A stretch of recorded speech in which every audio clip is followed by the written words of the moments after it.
नमस्कार, मी अश्विनी काळे इकॉनॉमिक्सच्या डिपार्टमेंटल पीएसआयच्या या बॅचमध्ये तुमचं पुन्हा एकदा स्वागत करते. आपण पीवायक्यू सिरीज घेत आहोत. आपण जो मागचा व्हिडिओ पाहिला होता तो 2013 आणि 2016च्या क्वेश्चन्स वरती पाहिला होता. आजचा व्हिडिओ मी घेऊन आलेले 2017 आणि 2021च्या प्रश्नांवरती. तर हे जे प्रिव्हियस इयर प्रश्न आहेत जे तुम्हाला येत्या एक्झामसाठी फार महत्वपूर्ण असणार आहेत, का तर याच प्रश्नांच्या अनुषंगाने तुम्हाला विचारले जाणारे पुढचे प्रश्न हे यावेळी विचारले जाणार आहेत. तर त्यामुळे हे प्रश्न करताना व्यवस्थित करा, व्यवस्थित लक्ष द्या आणि हीच पीडीएफ तुम्हाला टेलिग्राम देखील मिळून जाईल. थँक्यू. तर पहिल्या प्रश्नाकडे आपण वळूयात. पहिला प्रश्न 2017च्या पीडीएफ मधला आहे. भारतातील औद्योगिक वादाची कारणे.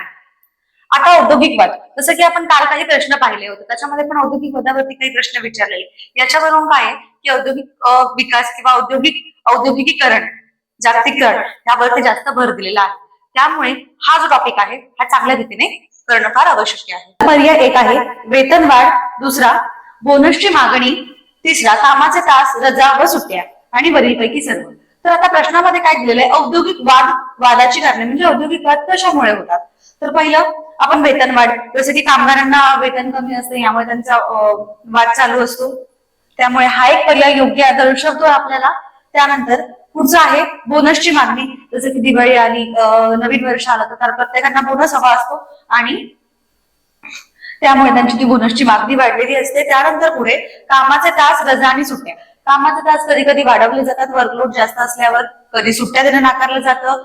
त्याचबरोबर म्हणजे रजा आणि सुट्ट्या एक तुम्हाला रजा आणि सुट्ट्या ह्या खूप कमी प्रमाणात मिळतात किंवा काही कारणास्तव कंपनीमध्ये जर जास्त काम असेल तर तुम्हाला त्या देखील मिळत नाही. त्यामुळे जर पाहायला गेलं तर आपले तिन्ही पर्याय देखील हे योग्य आहेत. त्यामुळे आपलं उत्तर येईल वरीलपैकी सर्व. ठीक आहे. पुढे खालील विधाने विचारात घ्या. त्यातलं पहिलं विधान असं आहे, देशांतर्गत व्यापार भिन्न देशामध्ये होतो.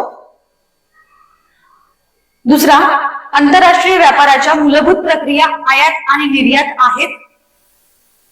पुढे जेव्हा आंतरराष्ट्रीय व्यापार दोन देशांमध्ये होतो तो उभय पक्षी व्यापार होय. आता पुढे काय सांगितलं म्हणजे आपल्याला विचारलं काय ते नेमकं पाहून घेऊयात आपण. ह्यामध्ये आपल्याला असं विचारलंय, वरीलपैकी कोणते किंवा कोणती विधाने असत्य आहेत. आता यामुळे असत्य विधानावरती आपल्याला टार्गेट करायचं, जे विधान चुकीचं आहे ते विधान म्हणजे आपलं उत्तर असेल. पहिलं विधान जर पाहता गेलं तर देशांतर्गत व्यापार भिन्न देशांमध्ये होतो. आता इथं क्लिअरली चुकीच दिले, देशांतर्गत व्यापार जो आहे हा देशाच्या सीमेच्या आतमध्ये होतो. त्यामुळे जर पाहायला गेलं तर हे विधान आपलं जे आहे असत्य आहे. पुढे जर पाहायचं असेल आपण इथं पाहून घेऊयात, आंतरराष्ट्रीय व्यापाराच्या मूलभूत प्रक्रिया आयात आणि निर्यात आहेत. आता जर आंतरराष्ट्रीय व्यापार असेल तर आयात आणि निर्यात केल्याशिवाय तो व्यापार होईल का, त्यामुळे हा पर्याय योग्य आहे. जेव्हा आंतरराष्ट्रीय व्यापार दोन देशांमध्ये होतो तो उभयपक्षी व्यापारी आहे. दोन देशांमधील व्यापारांना उभयपक्षी व्यापार म्हणतात, त्यामुळे हा देखील पर्याय योग्य आहे. तर आपल्याला असत्य विधान विचारलंय तर असत्य विधान फक्त हे आपल्याकडे असत्य विधान आहे. त्यामुळे पर्यायांपैकी फक्त आहे 3 नंबरला, त्यामुळे आपलं हे उत्तर जे असेल ते योग्य असेल. त्यामुळे प्रश्नामध्ये दिलेलं काय आहे हे पाहणं फार जास्त गरजेचं आहे. आपण हे स्टेटमेंट पाहतो आपण आणि त्याच्यानंतर फक्त खाली पाहतो विधान कुठले बरोबर आहे, चुकून आपण सत्य आणि असत्यातला फरक तिथे विसरून जातो. बरेच वेळा होतं, तुम्ही कितीही जेन्युइनली स्टडी करा बट एक्झामचं जर प्रेशर असतं आपलं, तर एक्झामचं प्रेशर ह्या गोष्टी आपल्याला बारीकपणे आपल्याला पाहू देत नाही. त्यामुळे ह्या गोष्टी पाहणं सगळ्यात जास्त महत्वाचं आहे. आपल्याला प्रश्नामध्ये विचारलं काय आहे, आपण कधी कधी काय करतो, फक्त ही जे स्टेटमेंट आहे ना हे वाचतो, खालील विधाने विचारात घ्या वाचतो, विधाने पाहतो आणि आपल्याला माहिती की ब आणि क हे योग्य, हे चुकीचे, त्यामुळे आपण पर्यायामध्ये पाहतो आणि ब आणि क ह्याच्यावरती टिक करून देतो. पण ही मिस्टेक तुम्ही करू नका, म्हणून तुम्हाला मी हे स्पेशली सांगत आहे की प्रश्न आधी नीट वाचा, प्रश्नाच्या खाली काय दिलेलं आहे हे कम्प्लिटली वाचा, त्यानंतर प्रश्नाचं उत्तर द्या. पुढच्या प्रश्नावर आपण जात आहोत. खालील विधाने विचारात घ्या. जागतिक व्यापार संघटनेचे विकसनशील देशांना तांत्रिक मदत आणि प्रशिक्षण देणे हे कार्य आहे. पुढे दक्षिण पूर्व आशिया राष्ट्रांच्या संघटनेने कच्च्या तेलाचे राष्ट्रीय व्यापारातील नियंत्रण हे कार्य आहे. ब्रिक्स संघटनेचे सभासद देशाच्या अर्थव्यवस्था वृद्धीसाठी निधी उपलब्ध करून देणे हे कार्य आहे. आता विचारलंय काय नेमकं आपल्याला याच्यामध्ये, तर कोणती विधाने बरोबर आहेत. आता ह्याच्यामध्ये बरोबर विधानं विचारलेली आहेत. तर बरोबर विधान म्हणजे आपण जरा इथं परत इथं लक्ष देऊया.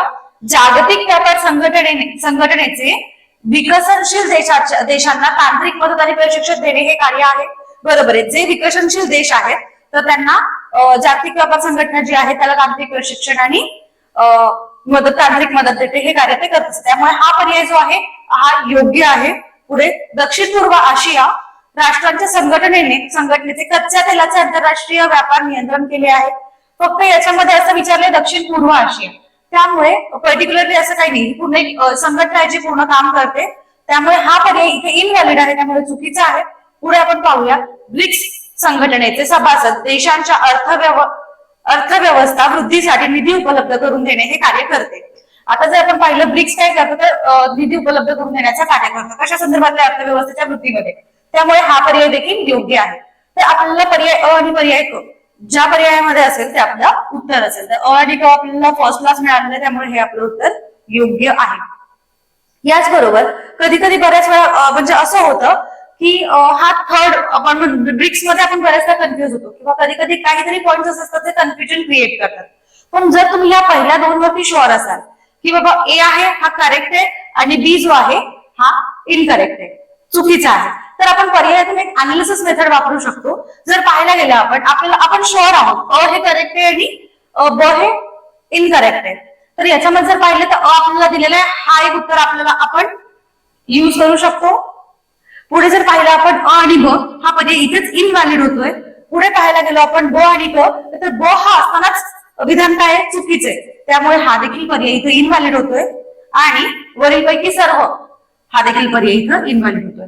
का तर आपल्याला एक गोष्ट माहितीये की पर्याय क्रमांक ब हा चुकीचा आहे. अशा पद्धतीने तुम्ही एलिमिनेशन मेथड वापरून सुद्धा तुमचं उत्तर हे करेक्ट आणू शकता. बरं, जसं की तुम्हाला डिपार्टमेंटल पीएसआय ची इकॉनॉमिक्सची पूर्ण बॅच हवी असेल तर ते तुम्ही batch history by Sachin Gohit ह्या ऍप्लिकेशन वरून डाउनलोड करू शकता.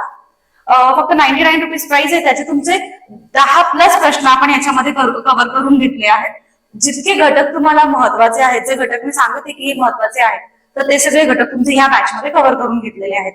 सोबतच तुम्हाला हिस्ट्री बाय सचिन गोहित ह्या ऍप्लिकेशन मध्ये डिपार्टमेंटल पीएसआय ची जी राज्यशास्त्राचे 10+ प्रश्न आहेत ते तुम्हाला कुठे कव्हर करून मिळतील. त्याचबरोबर हिस्ट्रीचे जे आहेत ते 15+ प्रश्न तुम्हाला त्याच ऍप्लिकेशन मध्ये कव्हर करून मिळतील.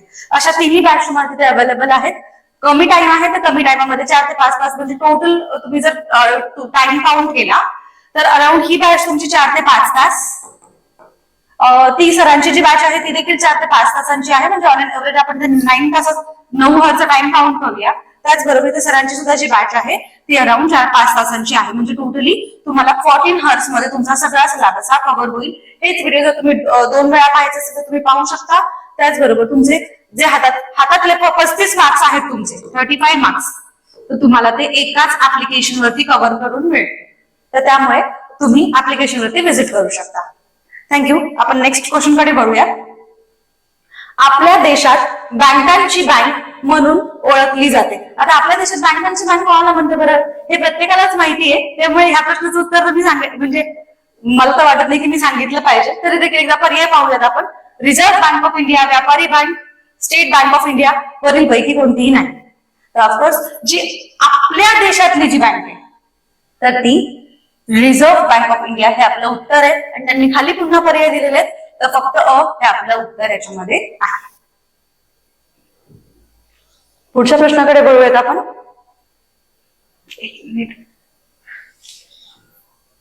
पुढचा प्रश्न आहे, व्यापारी बँक पुढील कार्य करते. आता व्यापारी बँक कोणते कार्य करते? जर बँकिंग आरबीआय हा चॅप्टर जर तुमचा व्यवस्थितपणे झाला असेल आणि नसेल जर झालं तरी आपल्या बॅचमध्ये आपण तो कव्हर केलेला आहे. आणि तुमचे जे बँकिंग रिलेटेड 3 ते 4 प्रश्न पेपरला विचारले जातात तर ते पूर्णपणे कव्हर केले जातील. तर आपण हा प्रश्न पाहूयात. आता ह्याच्यामध्ये विचारलंय, व्यापारी बँक पुढील कोणते कार्य करते? चलन निर्मितीचे कार्य, सरकारी बँक म्हणून कार्य करते. आता इथं जर तुम्ही एक चांगली गोष्ट पाहिली तर सरकारी बँक आणि व्यापारी बँक ह्या दोन्ही वेगवेगळ्या बँक आहेत. त्यामुळे हा पर्याय इथं चुकीचा ठरलेला आहे. चलन निर्मितीचे कार्य कोण करतं? तर आरबीआय करतं. त्यामुळे व्यापारी बँक चलन निर्मितीचे कार्य करणार आहे का? नाही. तर याच्यामध्ये एकही पर्याय हा आपल्याकडे योग्य नाहीये. त्यामुळे वरील पैकी नाही, पर्याय क्रमांक 4 आपलं उत्तर असेल. पुढच्या प्रश्नाकडे जात आहोत आपण. लोकसंख्या संक्रमण सिद्धांतानुसार खालील विधाने विचारात घ्या. विचारलेला काय प्रश्न आहे? लोकसंख्या संक्रमण सिद्धांत. आता त्यावरचा प्रश्न आहे, त्यामुळे लोकसंख्या हा घटक देखील करणं आपल्याला फार महत्वाचं आहे. लोकसंख्येवरती कालच्या पण पीडीएफ मध्ये म्हणजे 2013ला तेच प्रश्न रिपीट झालेत, 2016ला देखील लोकसंख्येवरती प्रश्न रिपीट झालेत आणि इव्हन 2017ला देखील लोकसंख्येवरती प्रश्न आहेत. त्यामुळे आपण तो चॅप्टर देखील पाहणार आहोत. पहिल्या अवस्थेत अर्थव्यवस्था प्राचीन आणि मागासलेली असते. पहिल्या अवस्थेमध्ये जी अर्थव्यवस्था ही प्राचीन आणि मागासलेली असते. पुढे दुसऱ्या अवस्थेत लोकसंख्येची वृद्धी जलद होते. तिसऱ्या अवस्थेत शहरीकरण आणि औद्योगिकरण जलद होते. 1992 नंतर भारताने दुसऱ्या अवस्थेत प्रवेश केला. ओके, आता ह्या 4 पर्यायांमध्ये जर आपण एक पाहिलं तर स्टेप बाय स्टेप त्यांनी जे आपल्याला लोकसंख्या संक्रमणाचे सिद्धांत ते दिलेले आहेत. जशी की पहिली अवस्था जी असते ती प्राचीन आणि मागासलेली, म्हणजे जसं की आपण भारताचा जरी विचार केला तर आपला जो भारत होता आधी हा प्राचीन आणि मागासलेली तत्वांवरती चालत होता अर्थव्यवस्थेच्या बाबतीत. त्याचनंतर जर पुढे आलो आपण दुसऱ्या अवस्थेमध्ये लोकसंख्या मध्ये वृद्धी जलद झाली, म्हणजे लोकसंख्याचा दर जो आहे हा वाढला, लोकसंख्या जी आहे ती वाढली. त्यानंतर तिसऱ्या अवस्थेमध्ये शहरीकरण आणि औद्योगिकरण जलद व्हायला लागलं, म्हणजे पुन्हा औद्योगिकरणाला सुरुवात झाली. त्याचनंतर 1991 नंतर भारताने दुसऱ्या अवस्थेत प्रवेश केला. म्हणजेच काय तर ही जी दुसरी अवस्था आहे ही 91 नंतर आपण याच्यामध्ये प्रवेश केला. तर हा जो पर्याय आहे हा ह्याला संबंधित आहे. त्यामुळे पर्याय 4 जे आहेत हे बरोबर आहेत. त्यामुळे वरील पैकी सर्व पर्याय हे आपलं उत्तर असेल. पुढे रिझर्व्ह बँकेची पतन नियमांची साधने पुढील प्रमाणे आहेत. अ. संख्यात्मक पतनिर्मितीची साधने, गुणात्मक पतनिर्मितीची साधने. आता ह्यांपैकी आपल्याला विचारलंय की कोणते बरोबर आहेत. आता रिझर्व्ह बँक रिलेटेड जी आहेत, रिझर्व्ह बँकेची नियमांची साधने, तर आता संख्यात्मक पतनियमांची साधने ही देखील रिझर्व्ह बँकेचीच आहेत. त्यामुळे हा पर्याय इथे योग्य आहे. आणि गुणात्मक पतनियमांची साधने देखील रिझर्व्ह बँकेच्याच रिलेटेड आहेत. त्यामुळे दोन्ही पर्याय योग्य आहेत. त्यामुळे पर्याय क्रमांक 4 अ आणि ब हे आपले उत्तर असेल.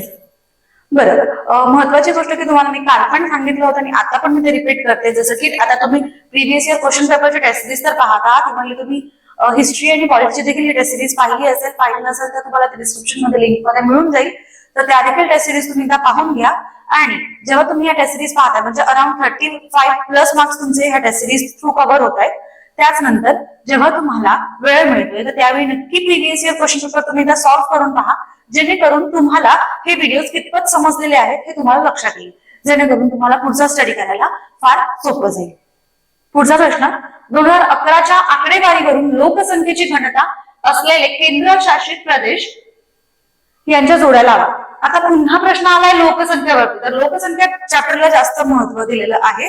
तुम्ही हे पहा, 2013 मध्ये लोकसंख्या रिलेटेड प्रश्न आहे, 2011च्याच लोकसंख्या रिलेटेड प्रश्न होता.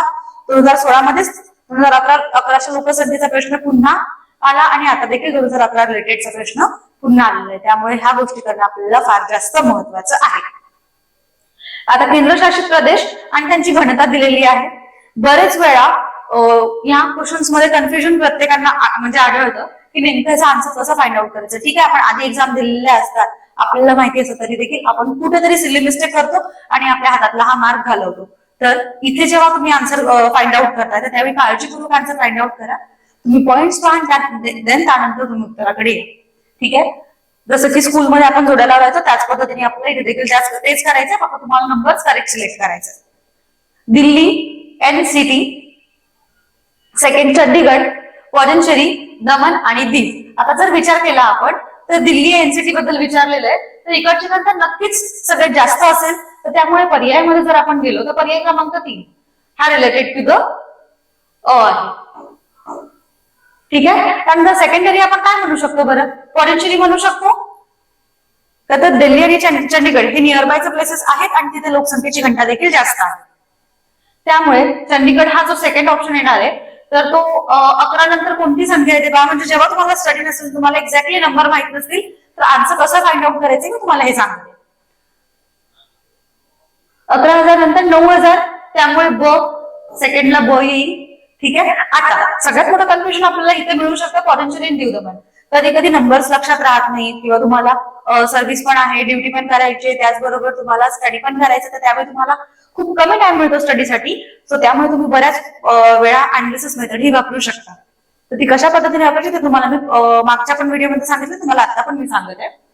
आता जसं की दोन गोष्टी कळाल्या आणि पोटेन्शियल इन दीपदमन. तर पाहायला गेलं आपण तर दीपदमनला खूप आपण नाही म्हणजे एक्झॅक्टली नाही सांगणार पोटेन्शियल इन दीपदमन. तर काय करायचंय, तर पर्याय आपल्याला दोनच मिळालेले आहेत. ठीक आहे, अ आणि ब. म्हणजे थर्ड नंबर आणि सेकंड नंबरचा हा आपला ऑप्शन फायनल झालेला आहे. ऑफकोर्स दिल्लीची लोकसंख्येची घनता ही सगळ्यात जास्त आहे, त्यानंतर आपण चंदीगडला म्हणू शकतो, आणि ही तर पॉडिचेरी आणि दीपदमन इथे लोकसंख्या तर नक्कीच विरळ असणार आहे. तर फक्त दोन पर्यायावर आपण उत्तर कसं शोधू शकतो मी तुम्हाला हे सांगत आहे. पहा, अ च जे आहे हे 3 नंबरला आहे. म्हणजे आता इथे यांनी लाईन दिलेली आहे अ ब क ड, 3 नंबर याच्यामध्ये दिलेला आहे. तर 3 नंबर जिथे जिथे असेल तिथे आपला आन्सर असेल असं पण एक गृहीत धरूया. ठीक आहे, third number with A, third number with A इथे पेअर आलेला आहे. थर्ड नंबर विथ ए सोबतच खाली जर पाहायला गेलं तर इथे देखील हा पेअर आलेला आहे. तर हा सेकंड आणि थर्ड नंबर इथे पूर्ण इनव्हॅलिड झालेला आहे. पुढे जर पाहायला गेला आपण तर सेकंड नंबर विथ बी. आता जर आपण इथे पाहिलं तर सेकंड नंबर विथ बी इथे देखील आहे आणि बाकी कुठेच नाहीये, त्यामुळे हा देखील पेअर इथे इनव्हॅलिड झालेला आहे. जर तुम्हाला दोन आन्सर्स तुम्हाला कन्फर्म माहित असतील तर तुम्ही याला अप्लाय करा, रादर अप्लाय करू नका. आता जर समजा की इथं देखील 2 लिहिलेलं असतं तर हा देखील पर्याय इथे व्हॅलिड असता. मग आपल्याला ह्या दोन पर्यायांमध्ये म्हणजे शेवटच्या दोन पैकी एक गोष्ट माहित असणं गरजेची होती. पुढे जर आपण गेलो पॉडिचेरीला जी आहे लोकसंख्या आपली, पॉडिचेरीची लोकसंख्या जर आपण फाइंड आउट करायला गेलं तर 2547 इतकी आहे. त्यामुळे ह्याचा पर्याय येईल क. तर आता क विथ 1 ची पेअर ही आहे आणि ड ऑफकोर्स लास्ट ऑप्शन झालेला आहे विथ दीपदमन, इट्स 4. त्यामुळे पर्याय क्रमांक 1 हा आपलं व्हॅलिड आन्सर आहे. जर तुम्हाला काही कधी नंबर्स मध्ये कन्फ्युजन झालं तर आन्सर कसं फाइंड आउट करायचं तुम्हाला हे देखील मी सांगितलेलं आहे. फक्त तुम्हाला माइंड तुमचं पीस ठेवायचंय, शांतपणे तुम्हाला फोकस करायचं आणि हे आन्सर तुम्हाला विदिन मिनिटच्या आतमध्ये तुम्ही ह्याचा आन्सर सॉल्व्ह करू शकता. मागच्या प्रश्नाप्रमाणे हा प्रश्न पुन्हा एकदा रिपीट झालेला आहे, म्हणजे त्या पॅटर्न मध्ये प्रश्न रिपीट झालाय. इंदिरा आवास योजनाबद्दल विचारलेलं आहे की कोणत्या साली स्थापन झाली आहे, असा सोडायला असा प्रश्न आहे. इंदिरा आवास योजना, जवाहर रोजगार योजना, स्वर्ण जयंती ग्राम स्वयंरोजगार योजना, एकात्मिक ग्रामीण विकास कार्यक्रम, ह्या 4 बद्दल त्यांची स्थापना कधी झाली असं इयर आपल्याला विचारलेलं आहे. तर इंदिरा आवास योजना जी होती ही 1985 ची योजना होती, त्यामुळे डायरेक्टली हा प्रश्न आपल्याला इथे येतोय. तर इंदिरा आवास योजना जी आहे आपली ही 1985, त्यामुळे 2 नंबरला 1 नंबरला हे उत्तर राहणार आहे. पुढे जवाहर रोजगार योजना जी आहे ही 1989 ची होती, त्यामुळे जो क नंबरचा आहे त्याला ब नंबर जाईल. आणि जसं की आपण मगाशी याच प्रकारे आपण एक उत्तर फाइंड आउट केलं होतं की 2 गोष्टी आपल्याला माहिती होती, त्यामुळे आपण डायरेक्टली आन्सर वरती आलो. इथं 3 मेथड इथे ट्राय करून पाहूया आपल्याला जमत आहे का, किंवा त्या पद्धतीने आपण इथे देखील आन्सर फाइंड आउट करू शकतो का. तर अ ला 1 आहे, त्यामुळे हा पर्याय इथे व्हॅलिड आहे. पुढे जर पाहायला गेलं म्हणजे ऑफकोर्स एकाच ठिकाणी तुम्हाला दिलेलं आहे, त्यामुळे डायरेक्टली आपण डोळे झाकून बोलू शकता की हा पर्याय योग्य आहे. तर देखील आपण पुढचे आन्सर सुद्धा पाहून घेऊया.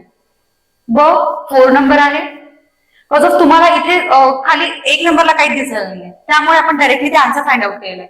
स्वर्ण जयंती, पुढे जर पाहायला गेलं स्वर्ण जयंती ग्राम SGSY ची जी योजना आहे तर ही कधीची आहे, 1998 ची. आणि IRDP जी आहे त्याची स्थापना कधी झालेली आहे, 1980 ला. त्यामुळे हे उत्तर याचे करेक्ट आहेत. पुढच्या प्रश्नाकडे जाऊया आपण. पैकी काय नाही कशाबद्दल विचारलेलं आहे आपल्याला, बजेट 2017-18 मध्ये टेक इंडियाच्या उद्देशात खालीलपैकी काय नाही. शासन, गुणवत्ता आणि जनतेचा जीवन स्तर बदलणे. दुसरं आहे विदेश संबंधांना सशक्त करणे. पुढे आहे युवक आणि कमकुवत घटकांना बलवान करणे. पुढे आहे भ्रष्टाचार आणि काळा पैशाचे निर्मूलन करणे.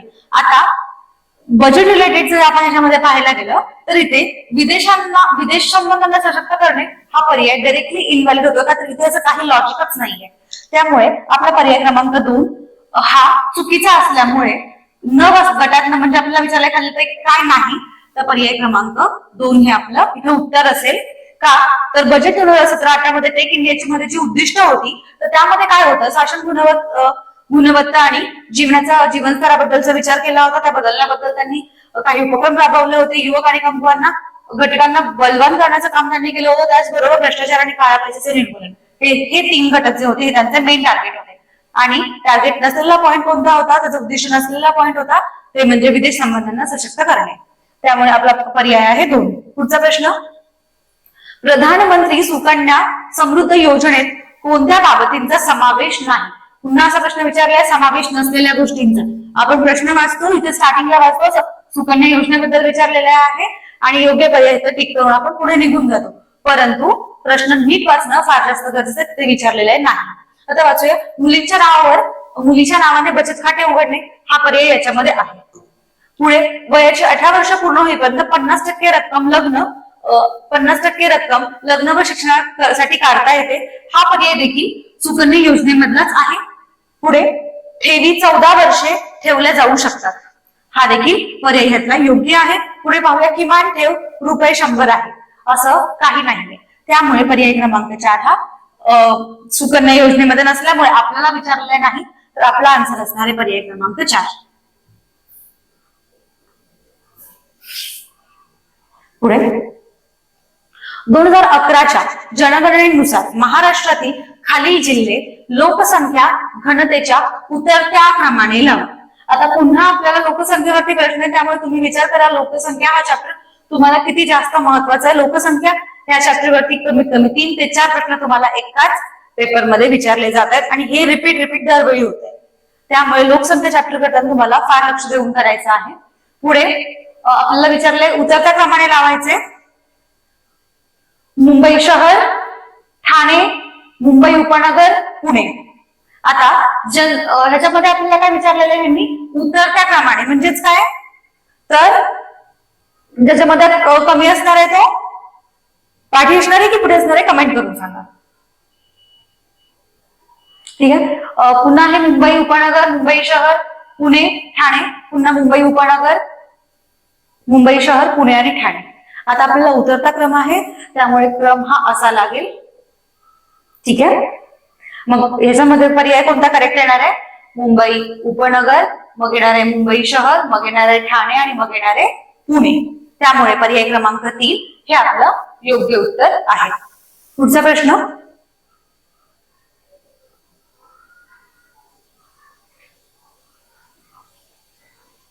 (2011 सालच्या जनगणनेनुसार भारताच्या कोणत्या राज्यात लोकसंख्येची सर्वात कमी घनता होती. आता लोकसंख्येची सर्वात कमी घनता विचारलेली आहे. आता पुन्हा हा 5वा प्रश्न ह्या स्लाइड मधला लोकसंख्येचा सिक्कीम, गोवा, अरुणाचल प्रदेश, छत्तीसगड. तर याच्यामध्ये आन्सर येईल आपलं अरुणाचल प्रदेश. यामध्ये लोकसंख्येची घनता काय होत असते होती तर कमी होती. तर लोकसंख्या तुम्हाला माहिती आहे अरुणाचल प्रदेशमध्ये लोकसंख्येची घनता ही फार वेगळं आहे. त्यामुळे सिक्कीमला लोकसंख्या आहे बऱ्यापैकी आहे, छत्तीसगडला तर घनता जास्त म्हणजे मीडियम लेवलला आणि गोव्याला देखील घनता आहे. त्यामुळे अरुणाचल प्रदेश याचं उत्तर येईल. या पद्धतीने आपली जी आहे 2017ची जी म्हणजे पीवायक्यूचे क्वेश्चन होते ते आपण कम्प्लीट केलेले आहेत. मी तुम्हाला बॅच बद्दल हे सांगितलेलं आहे. आपल्या व्यवस्थेची तुम्हाला बॅच घ्यायची तर तिथे तुम्हाला लोकसंख्या, तुमचा बजेट, त्याचबरोबर तुमचे बँकिंग हे सगळे टॉपिक तिथे कव्हर केले जातील. त्यामुळे तुम्ही ही बॅच ऍप्लिकेशन म्हणून नक्की घ्या. पुढच्या आपण 2021च्या प्रश्नांकडे जात आहोत. 2021 मध्ये सुद्धा काय महत्वाचे घटक विचारले म्हणजे आताची जी परीक्षा आहे ह्या परीक्षेच्या आधी जी परीक्षा झाली होती ती म्हणजे 2021ला झाली होती. तर त्यातले आपण काही क्वेश्चन्स पाहूयात. त्यानुसार आणखी आपल्याला कळेल की महत्वाचे कोणते टॉपिक आहेत ज्यावरती आपल्याला जास्त फोकस करता आला पाहिजे. जसं की तुम्हाला आपल्याला आयोग काय करतं तर एक डायरेक्शन देतं एक्झाम मध्ये. प्रत्येक एक्झामला एक डायरेक्शन दिलेलं असतं. डायरेक्शन म्हणजे काय तर सिलेबस. सिलेबस सोबत काय असतं तर प्रिव्हियस इयर क्वेश्चन पेपर्स असतात. प्रिव्हियस इयर क्वेश्चन पेपरनुसार आपण एक डायरेक्शन मध्ये जाऊ शकतो, एका करेक्ट पाथवरती जाऊ शकतो. म्हणजेच काय तर प्रिव्हियस इयर क्वेश्चन पेपर मध्ये कोणते कोणते घटक हे महत्वाचे होते, कोणत्या कोणत्या घटकावरती जास्त वेटेजवरती प्रश्न होते आणि नियर बाय सिमिलॅरिटीज काय असतात. तर त्याच सिमिलॅरिटीज आपल्याला लक्षात घेऊन ह्या वर्षीचा स्टडी देखील करायचा आहे. त्यामुळे आपण पुन्हा पाहूयात प्रश्नांकडे येऊ. जागतिकीकरणासाठी WTOने कोणत्या आवश्यक अटी सुचवल्या? आता जागतिकीकरण आपल्याला 2016 पण विचारलं होतं आणि पुन्हा 2021 पण विचारलेलं आहे, त्यामुळे हा देखील पार्ट आपल्याला करायचा आहे. पुढे यांनी अटी कोणत्या सुचवलेल्या अटी आपल्याला विचारलेल्या आहे, त्यामुळे अट पाहूयात आधी कोणत्या कोणत्या आहेत. व्यापारासाठी भौगोलिक सीमेची मर्यादा नसणे. ओके. पुढे भांडवलाची मुक्त हालचाल, तंत्रज्ञानाचा मुक्त प्रवाह, मानवी श्रमांच्या आंतरराष्ट्रीय मुक्त हालचाली. ठीक आहे, हे 4 पर्याय आहेत आणि WTOने आवश्यक सुचवलेल्या जागतिकीकरणासाठीच्या महत्वाच्या गोष्टी होत्या, तर ह्या 4 देखील आहेत. तर तुम्हाला व्यापारासाठी जर सीमांना मर्यादित ठेवलं तर व्यापार कसा होईल आणि जागतिकीकरणाला चालना कशी मिळेल, त्यामुळे हा पर्याय आपला योग्य आहे. भांडवलांसाठी मुक्त हालचाल म्हणजे तुम्हाला भांडवल गोळा करण्यासाठी तुम्ही मुक्तपणे हालचाल करू शकता, हा देखील पर्याय याच्यामध्ये व्हॅलिडच राहतो. तंत्रज्ञानाचा मुक्त प्रवाह म्हणजे तंत्रज्ञान आहे याचा मुक्त प्रवाह जर ठेवला तर ज्यांना गरज आहे तो तंत्रज्ञानाच्या प्रवाहामध्ये जाऊन आपला व्यवसाय जो आहे हा चांगल्या पद्धतीने करेल, त्यामुळे जागतिकीकरणाला खूप चालना मिळेल. आणि मानवी श्रमांच्या आंतरराष्ट्रीय मुक्त हालचाली म्हणजे मानवांना श्रम जे आहे आंतरराष्ट्रीय ठिकाणी सुद्धा ते लोक जाऊन काम करू शकतात, त्यामुळे जागतिकीकरणाला जास्तीत जास्त चालना मिळेल यासाठी ह्या आवश्यक गोष्टी ज्या आहेत त्या सुचवलेल्या. त्यामुळे वरील सर्व पर्याय जे आहेत हे योग्य आहेत, त्यामुळे पर्याय क्रमांक 4 हे आपलं उत्तर राहील वरील पैकी सर्व. पुढे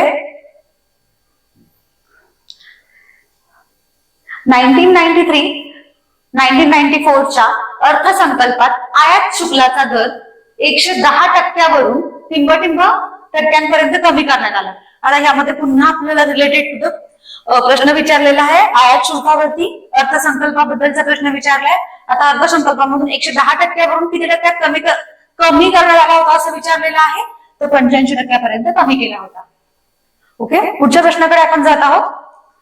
खाजगीकरणाच्या प्रक्रियेत कोणत्या बाबी अपेक्षित असतात? आता खाजगीकरणावरती विचारलेला प्रश्न आहे.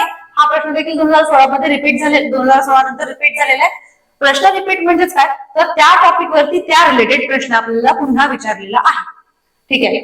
सार्वजनिक क्षेत्र हे खाजगी गुंतवणुकीसाठी खुले करणे.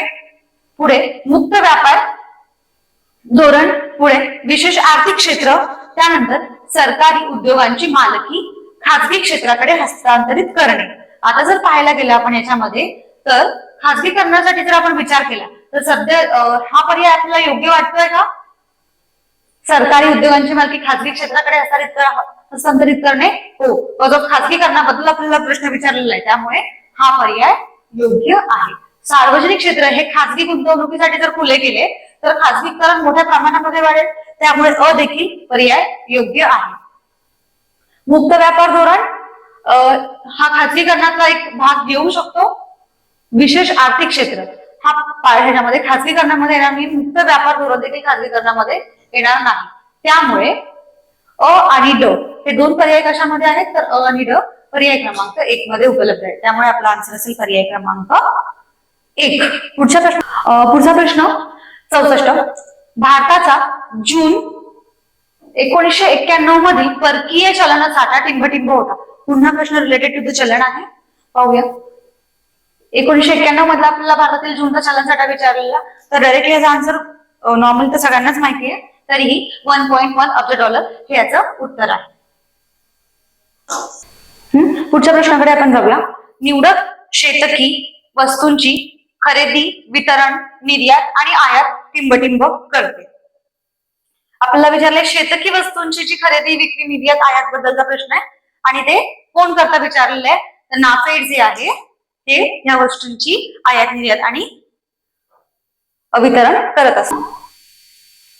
उदारीकरण, खाजगीकरण, जागतिकीकरण धोरणाअंतर्गत भारत सरकारने 100% विदेशी प्रत्यक्ष गुंतवणुकीला खालीलपैकी टिंबटिंब क्षेत्रांकरता परवानगी दिलेली होती. आपल्याला प्रश्न पुन्हा खाजगीकरण, उदारीकरण आणि जागतिकीकरणावरती विचारलेला आहे, त्यामुळे हा टॉपिक किती महत्वाचा आहे तुम्ही तेच लक्षात घ्या. आपण ते पाहूयात. पुढे गुंतवणुकीला खालीलपैकी टिंबटिंब क्षेत्रांकरता परवानगी दिली होती. पर्याय दिलेत: उत्पादन, औषध, खाजगी विदेशी बँका आणि दूरसंचालन. तर गुंतवणुकीमध्ये आपल्याला कोणत्या कोणत्या गोष्टींना ते विचारलेलं आहे. उत्पादनासाठी तर परवानगी 100% विदेशी प्रत्यक्षाला उत्पादनाला परवानगी दिलेली होती. त्यामुळे पर्याय क्रमांक हा योग्य आहे. पुढे जर आपण पाहायला गेलं तर औषधांना परवानगी दिली होती. त्याच नंतर खासगी विदेशी बँकांना देखील परवानगी भारत सरकारने उदारीकरण खासगीकरण जागतिकीकरणाच्या अंतर्गत परवानगी दिली होती. आणि दूरसंचार हा खासगीकरण मधला भाग म्हणजे खासगीकरण एलपीजी मधला पार्ट नसल्यामुळे हा पर्याय इथे इनव्हॅलिड आहे. आणि अ ब क हे 3 पर्याय योग्य आहेत. तर खालीलपैकी आपल्याला कशामध्ये अ ब क दिलेला आहे तर पर्याय क्रमांक 4 हे आपलं उत्तर राहील. पुढच्या प्रश्नाकडे आपण जाऊयात. जागतिक व्यापार संघटनेचे मुख्यालय टिंबटिंब येथे आहे. जागतिक व्यापार संघटनेचे मुख्यालय जिनेव्हा येथे आहे. पुढचा प्रश्न 1991 ते 92 मध्ये निर्यातीचे डॉलर मूल्य 1.5% घसरल्यामुळे 1993-94 मध्ये निर्यात मूल्य टिंबटिंब टक्क्यांनी वाढले. आता 1.5% 1991-92 ला घसरलं होतं आणि जेव्हा त्याची वाढ झाली डायरेक्टली वाढ झाली होती ही 20% त्याची डायरेक्टली वाढ झाली होती. आता पुढच्या प्रश्नाकडे आपण जाऊयात. खासगीकरण टिंबटिंबशी संबंधित आहे. पुन्हा खासगीकरणावरती प्रश्न म्हणजे तुम्हाला 10 मार्कापैकी 3 ते 4 मार्क हे खासगीकरण उदारीकरण वरती आहे. त्याचबरोबर तुम्हाला 3 ते 4 मार्कांनी दिलेले आहेत. हे बँकिंग क्षेत्रासंबंधाचे आहे. त्यामुळे हा जो पार्ट आहे आपल्याला खूप चांगल्या पद्धतीने करणं गरजेचं आहे. खासगीकरणाशी संबंधित काय आहे तर ते विचारलेले आपल्याला गुणवत्ता, भ्रष्टाचार नसणे, कार्यक्षमता आणि निर्गुंतवणूक हे चारही घटक जे आहेत हे खासगीकरणाशी संबंधित आहेत. जर गुणवत्ता चांगली असेल तर खासगीकरणात एखाद्या खासगी कंपनीची गुणवत्ता चांगली असेल तर नक्कीच त्याला वाव मिळेल. भ्रष्टाचार जर नसेल तर नक्कीच ती कंपनी खूप पुढे जाईल. कार्यक्षमता जर चांगली असेल तर जास्तीत जास्त गोष्टींचा ते पुरवठा चांगल्या प्रकारे करू शकतील. आणि त्याचबरोबर जर निर्गुंतवणूक होत असेल म्हणजे जो काही नफा आहे त्याला त्याच कारभारामध्ये किंवा दुसऱ्या कुठल्या तरी व्यवसायामध्ये गुंतवला जात असेल तर नक्कीच खासगीकरणामध्ये हे वाढ करू शकणारे महत्वाचे मुद्दे आहेत. त्यामुळे वरीलपैकी सर्व आपले हे योग्य पर्याय त्याच्यामध्ये येतील. पुढचा प्रश्न आहे शासन सार्वजनिक उपक्रम खासगी क्षेत्राकडे सुपूर्द करते म्हणजेच टिंबटिंब क्षेत्र करते. आता खासगी क्षेत्राकडे सुपूर्द केल्यावर डायरेक्टली तुम्ही विचार करा. आपण डायरेक्टली डेफिनेशन विचारली खासगी क्षेत्राची. शासन सार्वजनिक उपक्रम खासगी क्षेत्राकडे सुपूर्द करते म्हणजेच खाजगीकरण क्षेत्र करते. त्यामुळे पर्याय क्रमांक 2 हा ह्याचं डायरेक्टली उत्तर आहे. तर तुम्हाला पुन्हा एकदा मी सांगते जे महत्वाचे घटक आहेत हे खूप तुम्हाला चांगल्या पद्धतीने करणं गरजेचं आहे. म्हणजे जागतिकीकरण वगैरेचा पार्ट झाला, बँकिंग रिलेटेडचा पार्ट झाला तर हा तुम्हाला खूप चांगल्या प्रकारे करणं गरजेचं आहे जेणेकरून तुमचे 3 ते 4 मार्क हातामध्ये स्टोअर होतील. आता असेच जे महत्वाचे टॉपिक आहेत जे पीवायक्यू सिरीज मध्ये मी सांगितलेले आहेत ते सगळे टॉपिक मी आपल्या बॅच मध्ये कव्हर केलेले आहेत. इव्हनली तुमचे असणारे 10+ मार्क्स जे आहेत हे फक्त एक व्हिडिओ तुम्हाला मिळवून देऊ शकतो इकॉनॉमिक्सचे. त्याचबरोबर पॉलिटीचे 10+ मार्क्स तुम्हाला धम्मपाल सरांचा व्हिडिओ मिळवून देऊ शकतो आणि 15+ मार्क्स जे तुमचे हिस्ट्रीचे आहेत हे सचिन सर तुम्हाला कव्हर करून देत आहेत. त्यामुळे 35 मार्क्स तुमचे केवळ एका ऍप्लिकेशन वरती होत आहेत. तर तुम्ही विचार करा हे ऍप्लिकेशन डाउनलोड करून तुम्ही कोर्स करा. आता हातामध्ये तुमचा टाइम फार कमी उरलाय. टोटल 14 ते 15 तासांचे व्हिडिओज आहेत आणि ते तुम्ही 2 ते 3 वेळा रिपीट सुद्धा करू शकता जेणेकरून तुमची रिव्हिजन जी आहे ती खूप चांगल्या प्रकारे पूर्ण होईल. आणि तुमच्या हातातले हे मार्क्स आहेत 35 मार्क्स तुमच्या हातामध्ये तर ते तुम्ही चांगल्या पद्धतीने कम्प्लीट करा. राहतोय विषय मराठी ग्रामरचा. मराठी ग्रामर जसं की तुम्हाला आधी देखील परीक्षेला होतं त्यामुळे तो एक चांगला पार्ट आहे. सोबत इंग्लिश ग्रामर ते देखील तुम्ही करा म्हणजेच तुमच्या हातामध्ये 55 मार्क राहतील. ठीक आहे. बाकीचे तुमचा जिओग्राफी सब्जेक्ट झाला तो कम्प्लिटली झालेला आहे. It's okay. तो जरी नसेल झाला तर आपण तो थोडा वेळ जरी साईडला ठेवला तर बाकी करंट अफेअर रिलेटेडच्या गोष्टी आहेत तिथून तुम्हाला 5 ते 6 मार्क्स म्हणून तुम्ही 60+ मार्कांवरती केवळ आपल्या एका ऍप्लिकेशनच्या मदतीने पोहोचू शकत आहात. तर त्यामुळे तुम्ही नीट विचार करा, स्टडी व्यवस्थित करा आणि तुम्हाला परीक्षेसाठी खूप शुभेच्छा. थँक्यू.